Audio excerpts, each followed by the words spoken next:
Hi everybody, it is Kate Haley here with Glazer's Camera. Welcome to Photofest 2021. It's kind of hard to believe we are in our 12th year doing this event. And of course, with everything that we've all experienced in the past year and a half, this year is kind of a hybrid experience. We're bringing you a lot of online presentations between today and Sunday. We have a handful of photo walks, which unfortunately are now all full, but keep your eye on future events because we are continuing to do more in-person engagement beyond Photofest.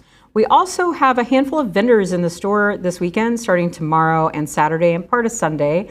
So you can come in and say hi. You can shop for great deals in the store, online. There are a handful of special promotions that will only be available in store or if you register for specific events. And as we go through the presentations, we'll share a little bit of detail along those, but some of those things we can't even talk about in this live forum. So just a reminder about Photofest. Photofest is our biggest sale of the year. This is when typically the best deals are available on all of the things.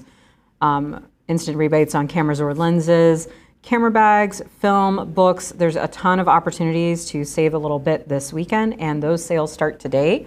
So if you're curious, go to our website, glazerscamera.com, shop around, see what you can find, or come in and say hi and buy your stuff in person, because all those sales start today and run through Sunday. So today we launch a series of online presentations, and our first one is going to be with Dano from Epson America, and he's going to talk through some tips and tricks on printing exhibition quality prints using obviously Epson printers. He's going to share some information on color management and tips to make your printing a little bit quicker and easier and faster and looking amazing. So before we get to that, I'd just love to take a moment and introduce Dano and have Dano tell us a little bit about what he does with Epson. So Dano, hi, thanks for joining us. Tell us a little bit about what you do in your role at Epson. I'm the marketing manager in North America for professional markets. So if it's photography, you know, I'm the guy, along with all of my colleagues. Right. My background is as a photographer many moons ago, and then I went to business school, and now I do this. Okay, awesome. So for today, like I said, we're going to have a presentation, and he's going to do a little demo and some software to share tips and tricks on creating better prints. If you have questions during the session, get those posted in the comments on Facebook or in the chat on YouTube, and we'll do a little bit of Q&A at the end of the session. And don't be shy with those questions. You know me, I love to ask those questions and help you with some of your buying decisions. Like I see somebody's already got a buying question in there. We're gonna get to that in a little bit. Also, we'd love to know where you're tuning in from. So as you ask your questions, maybe let us know where you're watching from around the world. All right, I'm gonna hush now. I'm going to kick this over to Dano. Dano, it is all for you, my friend. We can get started. Great. Thank you, and thanks to everybody who has joined. I'm going to talk a little bit about some monitor calibration, a little bit of color science in an interesting way, so it's not too scary, because it used to be a real scary subject. And then take you through some new software. It's not new, but it's been out a while, but it's been improved. And the best part about it, it's free and it makes printing a whole lot easier. And then a little bit about the latest generation professional desktop printers. But you know, based on observations I've seen through the years and talking to people on Zoom, certainly in this past year, there's a couple of things that are mission critical to making sure that you don't get frustrated with prints that might be too dark. And those of you that are veteran printers, you know about this, but if you're new to printing, you want to calibrate your monitor. And there's different types of devices out there, and I'm sure our friends here at Glazers can advise you on which one. I'm not here to endorse any one. The key thing is you want to use one of these. This is called a colorimeter. Some people would call it a puck, and it calibrates your monitor through RGB. And I just want to point out two things, and I'm going to share my screen. And I'm just going to bring up real quickly the software. This is for i1 Studio. There are other manufacturers out there. It just happens to be the one that I'm using. And you can do projectors, but here display is the monitor that you're using. And I'm not going to run through how to calibrate, but two key settings that are important for making exhibition quality prints. The white point. be sure to set D65. You'll have options here, D50, D65. Do not confuse these with Kelvin. Kelvin is a different measurement. The D series is based on the actual spectrum and the arc of the spectrum. We won't go into the science of it. Set a D65. This is the number one thing you can do to ensure that you get prints that are going to be close to what you expected, or the old, or what you see is what you get. The calibrator will make sure that your monitor is profiled to the printer you're using. And in luminance, you may think of this as brightness. Technically, it's luminance. You want to be at 100 to 120, and this stands for candelas per meter squared. Depending on the monitor you're using, the software you're using, it might say nits as an NITS. That comes from the flat panel industry. Most new monitors out of the box are much brighter than this. And one of the things a lot of people say is, boy, my prints are too dark. Your prints aren't too dark, your monitor is too bright. So these two things, calibrate your monitor, and you'll be 90% of the way there of improving your print quality. And now I want to talk a little bit about color spaces. And I'm just going to show you from a RAW file. And I'm sure most of you are shooting RAWs, but if you're not familiar with that, you can in a camera shoot JPEGs, but you should always shoot RAW. This happens to be from a Nikon, and it stands for .NEF, Nikon Electronic File. Canon, I think, is called CR2. Sony has a different designator. And I'm just going to open in Photoshop. Hey, here's a little thing that I learned from my friends that developed Photoshop. On a Mac, you can just drag it right on the icon, and that'll open it up. And this is Adobe Camera Raw. I'm sure there's going to be other speakers that'll talk through everything there is to know about Adobe Camera Raw. The two things I wanted to point out for the software I'm going to show you from Epson soon is we took our lead from Adobe about you always work top down. So when you're working on a file, you don't jump right down here down one of these controls. It's always top down, left to right. And keep that in mind for something I'm going to show you a little bit later. But something that a lot of people miss is down here is in this kind of small type. If you click on this, this is where you set color spaces. And there's two things that I wanted to point out if you're not familiar with this.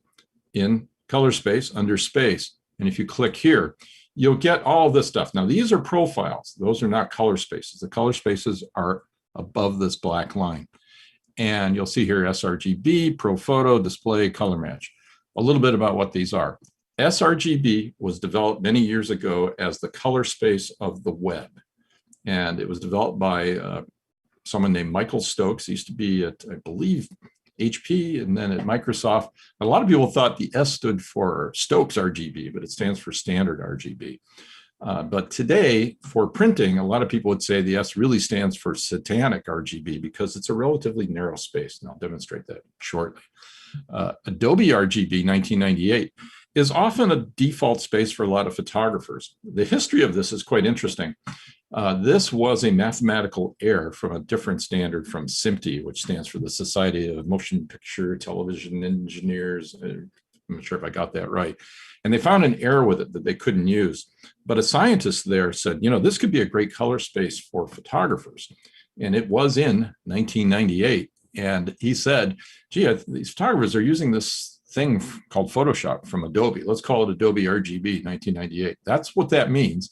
And I had this confirmed when I actually met that scientist. And I said, is the rumor true? He says, yeah, I was the guy that found the mistake. So this really doesn't have anything to do with Adobe, but hey, it sounds good. And I'm sure, you know, our friends at Adobe were okay with it. This is an old color space. Don't use it. Display P3 is from projectors and even the television industry. And then there's this thing here I want to talk about, ProPhoto RGB. I'm going to show you shortly how inkjet printers today can actually print larger, meaning they have a larger color gamut than Adobe RGB 1998. And that has to do with the additional inks that have been added to these printers. So we recommend that you work in ProPhoto RGB. And when you work in ProPhoto RGB, you must set this to 16 bits per channel. Maybe 10 years or so ago, there was resistance to go to ProPhoto RGB because when you go from 8 bits to 16 bits, it essentially doubles your file size. And 10 years ago, that meant you needed more RAM, you needed more storage, and that was very expensive. But the costs of RAM and storage have come way down. So larger file sizes are less to worry about today. And when you open the file in ProPhoto RGB in 16-bit, now you are not going to clip any colors that you may have captured that the printer can capture. So I'm going to get out of here, and I'm going to show you a little bit. In order to get out of Camera Raw, I have to cancel here. So I'm going to talk a little bit about color science. I don't want to scare anybody off, but I think this might be interesting. We'll do this for a couple of minutes. And you may have heard of something called the LAB color space. And L is here. A lot of people think this stands for luminance. It actually stands for lightness. And this is 0 to 100. 0 is black and 100 is white. And it's three-dimensional. And this may seem a bit strange because a lot of us were brought up with something we call YXY, the horseshoe. Well, this is what color management is. This shows all the colors that the human eye can see. This is everything. These are the kind of things that are out there. And this was developed a long time ago, before human vision was really understood and before a lot of things were understood about color science. And it was fine at the time. It's called YXY. I don't know if you can see this over here. The Y is stands for that lightness or luminance, but it's right in the middle. But you don't get that sense of how bright it is because it's two-dimensional. Also, another problem with this is, well, here's the red area, but look at how much bigger the green area is. Does that mean that it's biased towards the green versus the red? Is it a different measurement? So it's not considered uniform, and that's a problem with how we actually see color. So scientists came together in 1976 and developed LAB. Some people will call it lab color. And it's meant to be equidistant from 0 to 100, again, with L standing for lightness. So something brighter goes up. And then you would plot a color or its hue, say right here. And further out you go on the A and B axis, the more saturated something is. Another word you might hear is chroma. So that's like, okay, enough of the science. What does that really mean? So let me pull up a couple of examples, and then it'll all come together as to how this can really help your printing. So here's an image that I shot, relatively pastel scene, not a lot of saturated colors. There's highlights, there's some colors, greens. And I'll show you, I have to get this all the right size so everything can see. Let me show you how that image plots three-dimensionally. And the nice thing about this software is we can look at it upside down and around, because this is how that image actually is. And I can make everybody feel very sleepy if you look at that too long. But you can see, if I move this around here, these greens are represented here. The highlights right in this area here are represented there. And, there isn't a lot of saturation moving out along these vectors. So if we take the sRGB color space, which is a three-dimensional space, and that would take another 3 or 4 days to explain why it is the shape. You just have to take my word for it right now. But this is what sRGB looks like. And if I were to reduce the opacity of sRGB, that way we can see that all the colors of this image are within the sRGB color space, e.g., it's within gamut, in gamut. These are some of the terms you're going to hear. But what happens if I take a more saturated image? This is an image that I took a few years ago, I think not far from Glazers in Portland. This is the urban Iditarod, for those of you who are familiar with that. And I'm going to turn off the hood ornament, and I am going to show you that sRGB color space. But now let's see how this image plots relative to sRGB. And it's like, well, one angle is not bad, but as we move around, we can see, wow, all of these yellows, which are, in this part of the image in the chicken heads, and these blues in the sky. And if we move and we can see all these things, these colors are out of gamut. And that's what that term means, out of gamut. And it's because if the file is opened in sRGB, or if you've shot the image in JPEG, there's compression issues, lossy types of things happening, but also JPEGs generally going to be an sRGB, sometimes an Adobe RGB. This information is said to be clipped. Now, it doesn't like, oh, I'm going to get a big hole here, but basically things will desaturate or they'll get dark. So if you use Pro Photo RGB, and I'll turn that on, it's like, whoa, that's a giant space. Now, if anyone out there is an engineer, they might say, well, that's some of this is way beyond human vision. You know, come on, why would you do something like that? And if I turn the opacity off here, I can just get, there we go. And you can see that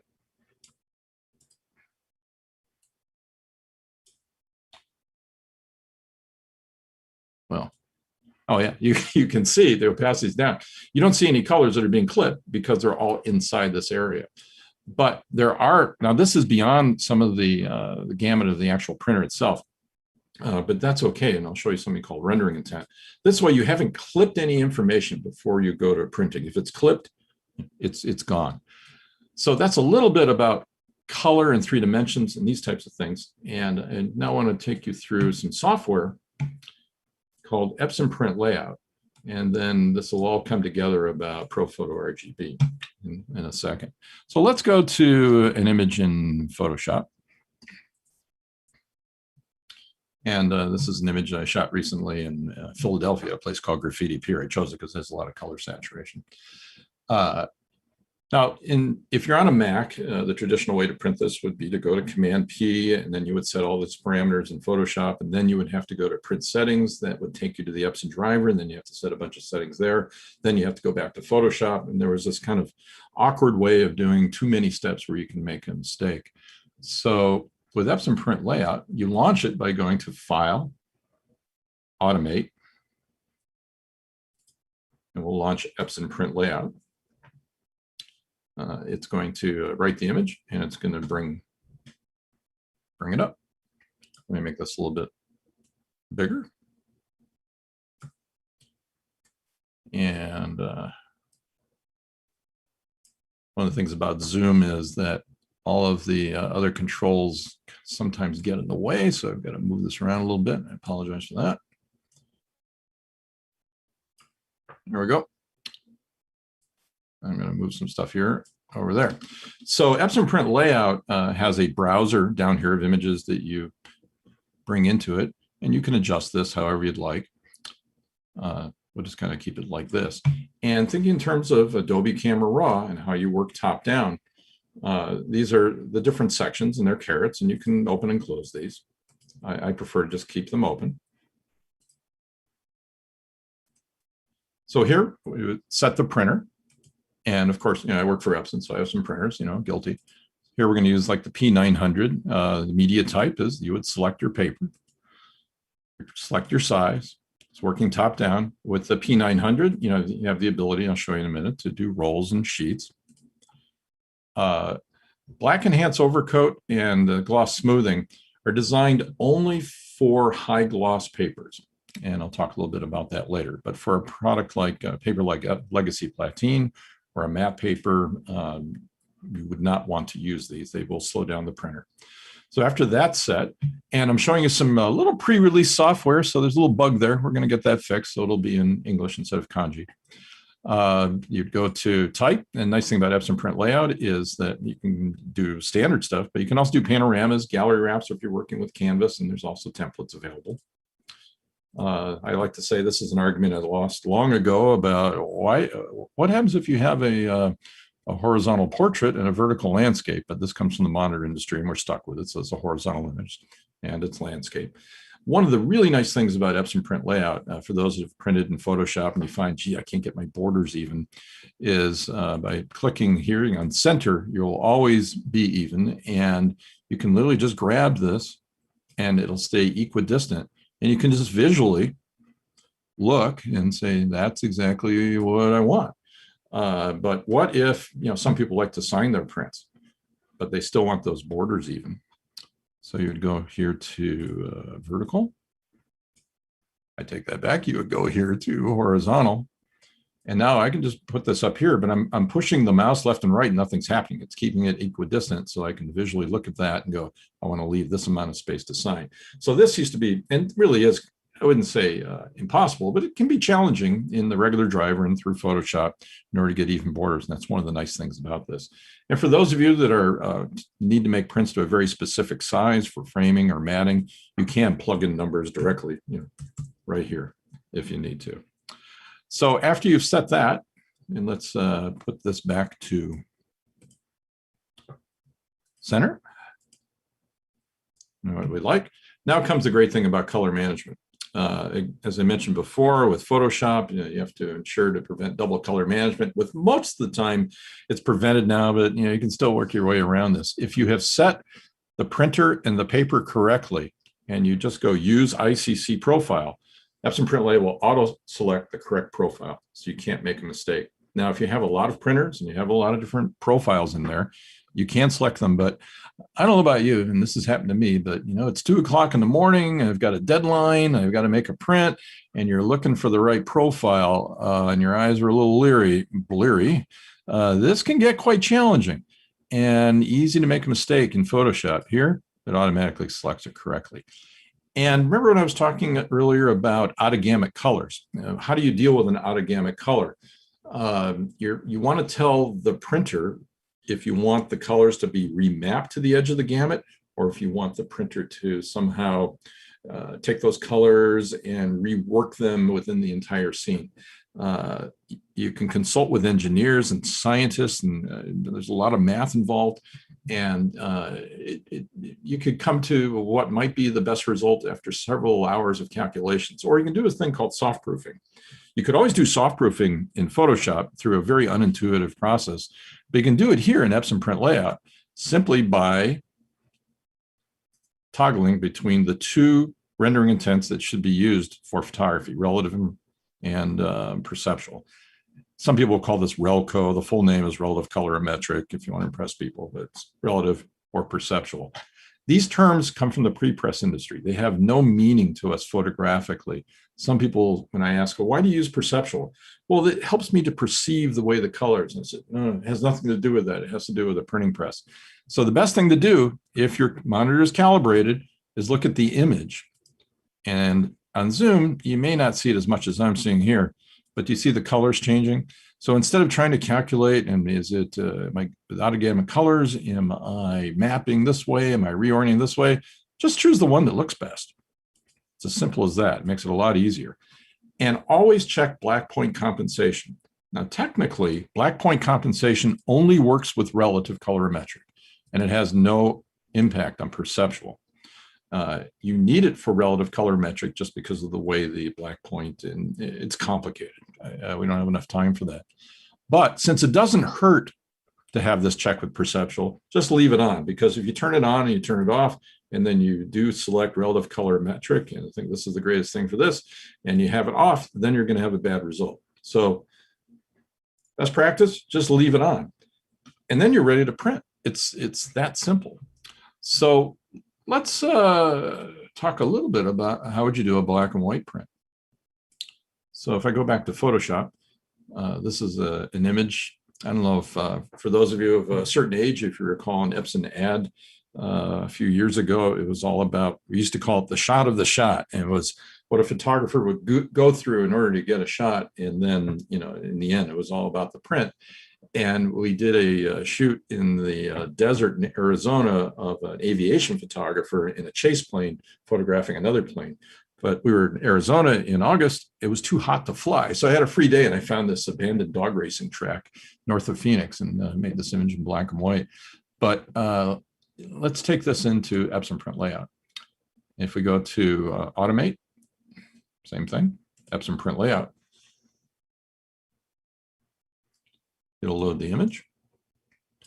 And everything stays the same. Now you can print this in a traditional ICC workflow. You can just kind of almost leave it the same way it is. We have the same paper and the same printer. But the advanced black and white mode that has always been in the driver is an advantage for a couple of reasons. You're going to have some toning control. For those that are selling their works, it will increase the light fastness. So with the latest generation Epson printers on the latest generation papers, like the legacy papers, color is predicted to last up to 200 years, and black and white through the advanced black and white mode is predicted to last up to 400 years without noticeable fading.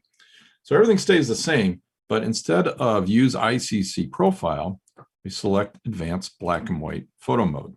And this brings up this dialog box that may be familiar to you for those that are using the advanced black and white photo mode in the driver. The big difference here is in the driver, there's a proxy image of a woman. And if you were to change any of the tones, and there's some presets here, you know, cool and warm and sepia, notice that when I select warm, my image goes warm. Again, make sure your monitor is calibrated, so this will be accurate. Where through the driver, nothing happens to your image. You only see, there's a little proxy image and you see what's happening there. So the advanced black and white mode in Epson Print Layout is really the way to go. And if you're not familiar with Epson Print Layout, these are presets. I wouldn't necessarily recommend them. I'd keep it to neutral. Tone, these are gamma settings. They really should be 1.6, 1.8, 2.0. Decision was made that let's use these instead of those numbers. Some might get confused. And here's something I have to warn you about. The default is darker. Sorry, let me put that back to neutral. The default is darker. It really should be dark. And well, gee, Dano, shouldn't it be normal? I'm here to tell you, normal is too light. It's just one of those things. This is the correct gamma setting. Make sure that's on dark. And then if you want to do toning, you can take this wheel, and instead of those big, cool, warm, you have all of this control. If you want to go into kind of the sepia direction, which is yellow, red, you can go all the way to the edge, or you can throttle it back here. If you like cyanotypes, you know, you can go into this direction. Again, you can go full, or you can bring this back. And then when you find what you like, you know, if you want to do this in the future, just note these, the horizontal and vertical axis. You can also, you know, get very specific and go up and down and choose those coordinates. And that is the benefit of Epson Print Layout using the advanced black and white mode in these tools. And this is for converting color to black and white, these tones. I would recommend using other methodologies in order to do that and keep these at 0. But, you know, in a pinch, you could use advanced black and white mode to make that conversion. So with that, I'd like to do a quick overview of the latest generation Epson printers. And then we can take some questions. And I know it's down here somewhere. Oh, before I forgot, to get to the free Epson Print Layout software to download, it's epson.com/Epson Print Layout. And you would scroll down here. And this works on Windows and on Mac. And it also now supports iOS, only for the P700 and P900. You can now print from your iPhone and iPad. And if we go all the way down here, you can see the printers that Epson Print Layout currently supports. Okay.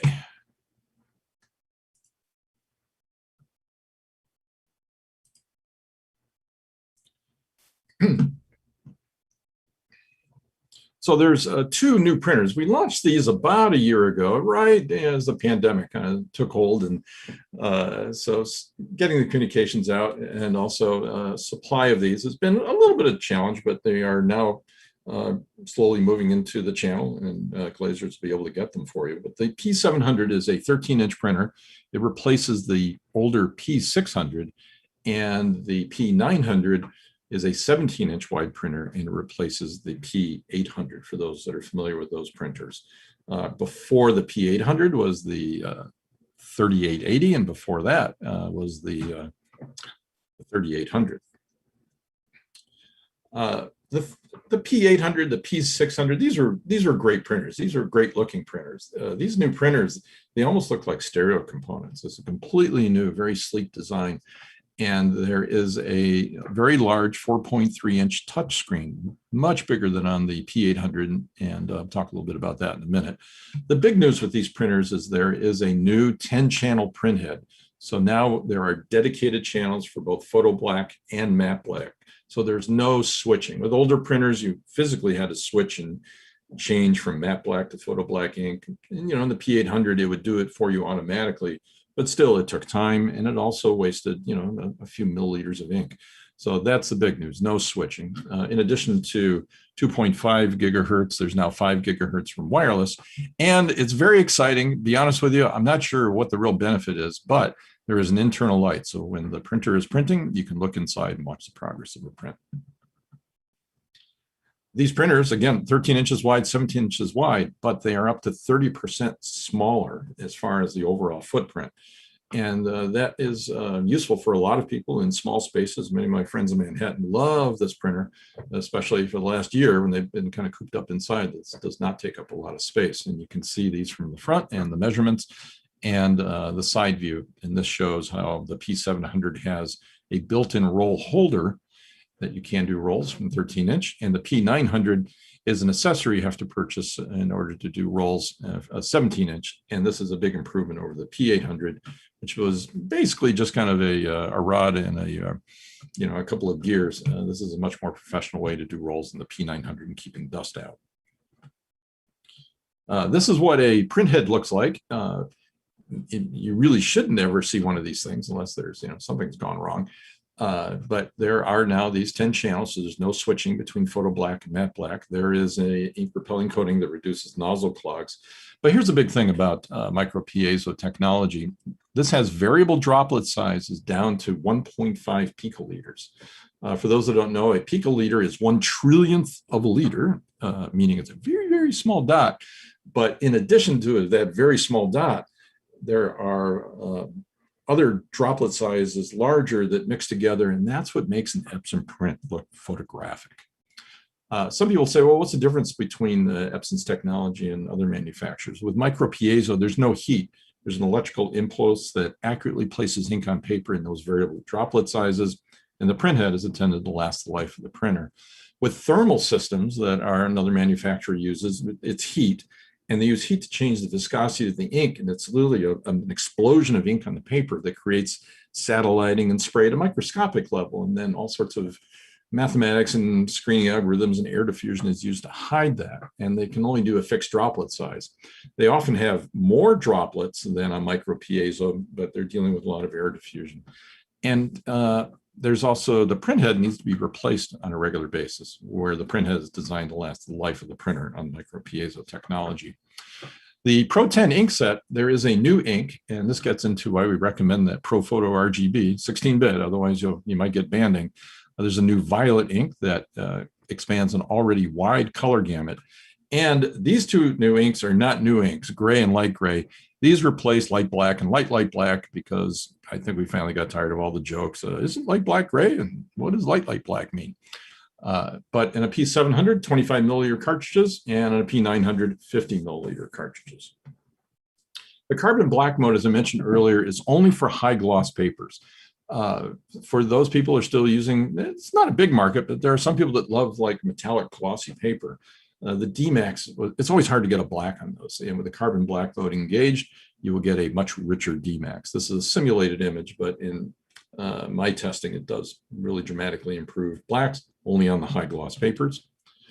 Paper handling rolls, there's a front fine art feed mechanism for very thick papers. But with this printer, you can now go up to 5.5 millimeters of paper size. So many papers will now go through the top, because this can be a little tricky to use, but it's also improved over the P800, along with the roll paper up to 10 feet long. And you can customize the LCD screen. I like to keep it in this kind of mode where I can see the ink levels, and also it tells me how much time is remaining. So, if it's going to be 19 minutes because it's a very large print, I'm in carbon black mode, I can go get a cup of coffee. But if it's down here around 3 minutes, maybe I want to hang around. Or you can have a thumbnail appear that you're printing on the LCD. And you can also see a printed job history, which we always had in our larger format printers. So it records and prints out this information. This will only stay when the printer is on. If you turn the printer off, this information will disappear. And as I mentioned earlier, Epson Print Layout is now available on iOS and will work in a little bit different configurations, but full color management, all that support will work for the iPad and for the iPhone. And just to kind of wrap up here, there's a couple of resources if interested. If you want to learn more about these printers, it's epson.com/print your legacy. That's where you can get Epson Print Layout. It's just epson.com/Epson Print Layout. You can download that for free. We have our YouTube channel called the Print Academy, where there are many tips and tricks and things on how to use drivers and also various events and things that we go to. And our professional Instagram site that I encourage you to take a look at, or feed, at Epson Pro Photography.